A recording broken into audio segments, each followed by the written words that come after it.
दो अपडेट्स है यहाँ पे, क्योंकि कल इतनी भयंकर गिरावट हुई है और आज भी वो भयंकर गिरावट जारी है। तो ये दो चीजें हम यहाँ पे एनालाइज करने वाले हैं जो कि डेफिनेटली अच्छी नहीं है। एक तो सेंटिमेंट अभी खराब हुआ पड़ा है, ऊपर से ये चीज जो है वो और सेंटिमेंट खराब करने वाली है। देखिए लॉन्ग टर्म ग्रोथ तो इंटैक्ट है, लेकिन शॉर्ट टर्म में जो सेंटिमेंट खराब हो जाती है वो इन्हीं सब चीजों के कारण हो जाती है। अभी तक क्या मान के हम चल रहे थे, एफआईआई बहुत ज्यादा हैवी सेलिंग कर रहे हैं, जरूर कर रहे हैं, लेकिन इस डेटा को देखो आपको कुछ और चीजें भी समझ में आएंगी। जैसे कल के डेट की बात करते हैं 8 दिसंबर की, तो एफआईआई ने कैश मार्केट में ऑलमोस्ट 650 करोड़ की सेलिंग की है। उसके अगेंस्ट में डीआईआई ने कैश मार्केट में 2500 करोड़ की बाइंग की है। ये तो नलीफाई हो जा रहा है सीधा, कहा 650 करोड़ की सेलिंग, कहा 2500 करोड़ की बाइंग, तो ये सीधा खत्म हो जा रहा है। चलिए आते हैं index future and index options में। तो इंडेक्स फ्यूचर के अंदर 3500 करोड़ की सेलिंग है, निगेटिव में है, और ऑप्शन के अंदर लगभग 11000 करोड़ की सेलिंग है। क्लियर है, एफआईआई ने की है, बहुत बड़ी सेलिंग है, बहुत बढ़िया है, क्लियर समझ में आ रहा है। चलिए थोड़ा सा नीचे और आते हैं।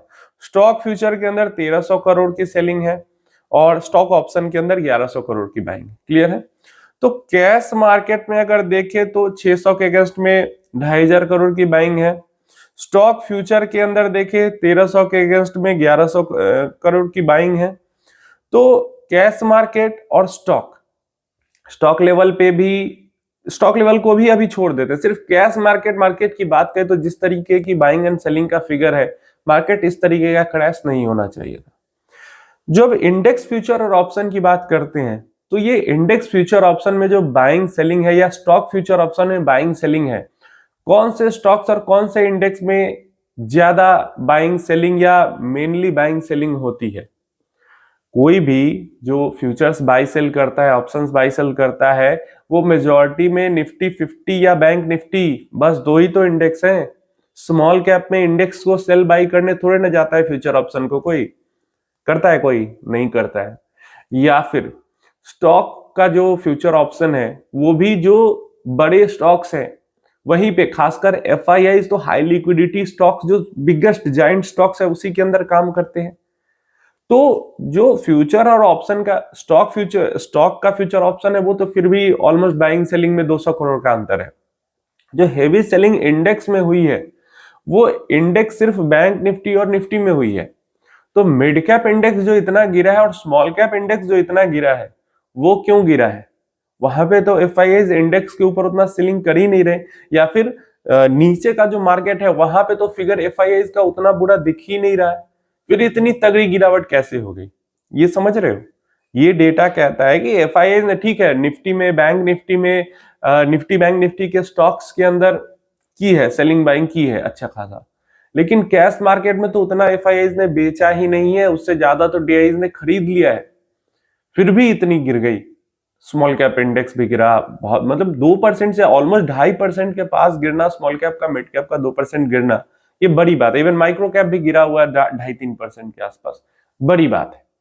तो यहाँ पे सीधा सीधा इस डेटा को देखकर हमें समझ में आ रहा है कि यहाँ पे जो अल्ट्रा हाई नेट इन्वेस्टर है, नेटवर्थ इन्वेस्टर है, या हाई नेट मतलब यूएचएनआई है या एचएनआईज है, या फिर कॉर्पोरेट्स हैं डायरेक्ट स्टॉक इन्वेस्ट करने वाले, या फिर रिटेल इन्वेस्टर है डायरेक्ट स्टॉक इन्वेस्ट करने वाले, मतलब डायरेक्ट इन्वेस्टिंग जो कर रहे हैं बड़े बड़े निवेशक, बिग इन्वेस्टर, क्योंकि जो बिग इन्वेस्टर होते हैं उनका भी मेजॉरिटी में पोर्टफोलियो स्मॉल कैप्स के अंदर, मिड कैप के अंदर होता ही है, स्मॉल कैप माइक्रो कैप में बहुत ज्यादा होता है। तो ये लोग अपना या तो मूव कर रहे हैं पोर्टफोलियो, मतलब कैश आउट कर रहे हैं। ये जो डायरेक्ट इन्वेस्टर हैं, अब वो नॉर्मल छोटे भी हो सकते हैं, हाई नेटवर्थ भी हो सकते हैं, अल्ट्रा हाई नेटवर्थ भी हो सकते हैं, कॉर्पोरेट इन्वेस्टर भी हो सकता है डायरेक्ट कोई। तो ये लोग selling heavy small micro segment में कर रहे हैं। ये डेटा देखकर ये समझ में आ, क्योंकि इंस्टीट्यूशन तो खरीद रहे हैं और एफआईआई जाइंट कंपनीज को बेच रही है, बड़े इंडेक्स को बेच रही है। तो छोटे इंडेक्स जो गिर रहे हैं और छोटी कंपनियां जो गिर रही हैं, वहां पे हमारे डोमेस्टिक डायरेक्ट इन्वेस्टर्स जो हैं वो जिम्मेदार है। फिर म्यूचुअल फंड्स भी नहीं बेच रही, म्यूचुअल फंड इन्वेस्टर मेरे आपके जैसे वो अगर एग्जिट मारते बहुत ज्यादा पैनिक में, तो यहाँ पे डीआईआईज का डेटा भी कैश मार्केट में दिखता कि सेलिंग हो रही है या कम बाइंग हो रही है। डीआईआईज तो 2 लाख करोड़ के ऑलरेडी कैश पे, 2,10,000 करोड़ के ऑलरेडी कैश पे बैठे हुए हैं, प्लस हर दिन कुछ ना कुछ बाइंग कर ही रहे हैं। तो ये डायरेक्ट स्टॉक खरीदने बेचने वाले जो या तो ट्रेडर्स कह लो या इन्वेस्टर कर लो, वो small cap micro cap segment को ज्यादा परेशान कर रहे हैं। डायरेक्ट हमारे यहाँ के जो निवेशक है, डायरेक्ट स्टॉक में जो बाइंग सेलिंग कर रहे हैं कैश मार्केट, वो परेशान कर रहे हैं। तो ये डेटा देख के तो यहाँ पे यही फील हो। वैसे आप अपनी राय इसके बारे में यहाँ पे जरूर देना। अब ऐसा भी नहीं कि एफआईआईज पॉजिटिव बैठे हुए हैं, एफआईआईज भी अच्छी खासी सेलिंग कर रहे हैं, लेकिन जो छोटी सेगमेंट्स है, micro cap small cap segment है, वहां पे एफआईआईज उतनी भयंकर तरीके से बिकवाली नहीं कर रहे, उतनी भयंकर तरीके से बिकवाली करते तो यहाँ पे जो 600 करोड़ 650 करोड़ का लेवल कैश मार्केट में दिख रहा है, वो और ज्यादा हमें देखने को मिलता। तो वो उतनी तरीके से वहां पे बिकवाली नहीं कर रहे हैं जितनी तरीके से डायरेक्ट इन्वेस्टर्स बिकवाली कर रहे हैं। आप अपनी राय इसके बारे में जरूर देना नीचे कमेंट बॉक्स में, कहां से ये बिकवाली आ रही, क्योंकि आज भी बिकवाली कंटिन्यू है। कल 2-2.5% गिरा, लग रहा है 1.5-2% आज भी शाम होते होते गिरावट हो जाएगी। तो देखते हैं, कम से कम अब इतनी गिरावट के बाद लोगों को वैल्यूएशन करेक्शन दिखने लगे। चलिए दूसरी जो अपडेट है जो कि बिल्कुल अच्छी नहीं है, मतलब एक तो कल इतना बुरा सेंटिमेंट हो ही गया, इतना बुरा सेंटिमेंट हो गया कल, ऊपर से आज सुबह सुबह न्यूज निकल के आ जाती है, US president Donald Trump on Tuesday signalled a fresh flashpoint with India questioning why New Delhi is allowed to send large volumes of rice to United States without facing additional tariffs.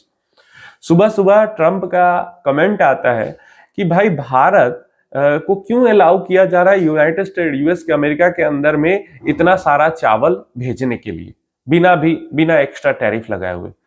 बिल्कुल इस चीज का कुछ logic नहीं समझ में आ रहा कि एक तरीके से वो सबसे पावरफुल इंसान है अभी अर्थ के, और उनको इस चीज की चिंता है कि भारत चावल क्यों भेज रहा है अमेरिका में, जबकि ऐसा सिचुएशन पे अभी हम हैं जहां पे 2 दिनों के अंदर में ट्रंप एडमिनिस्ट्रेशन की डेलीगेशन टीम आने वाली है टैरिफ को लेके बात कर, मतलब फाइनल क्लोजिंग टॉक यहाँ पे हो सकता है हो। और वैसे टाइम पे वो वहां पे अमेरिका में बैठ के कह रहे हैं कि भारत को चावल क्यों भारत से हम लोग ले रहे हैं बिना टैरिफ लगाए हुए। एक तो टैरिफ लगेगा तो क्या चावल अमेरिकन के लिए महंगा नहीं होगा? तो क्या दिमाग है, क्या कर रहे हैं सब समझ के, बिल्कुल स्टॉक मार्केट से भी ज्यादा अनप्रिडिक्टेबल ट्रंप हो चुके हैं यहाँ पे। अगर ऐसा कुछ करना ही था तो जो ट्रेड टॉक के लिए टीम आ रही है, डील के लिए टीम आ रही है, वो बात करती इंडियन टीम से कि हाँ आप चावल इतना भेज रहे हो तो चावल के ऊपर हम टैरिफ लगाएंगे, या चावल कम भेजो, या जो भी बात करना था।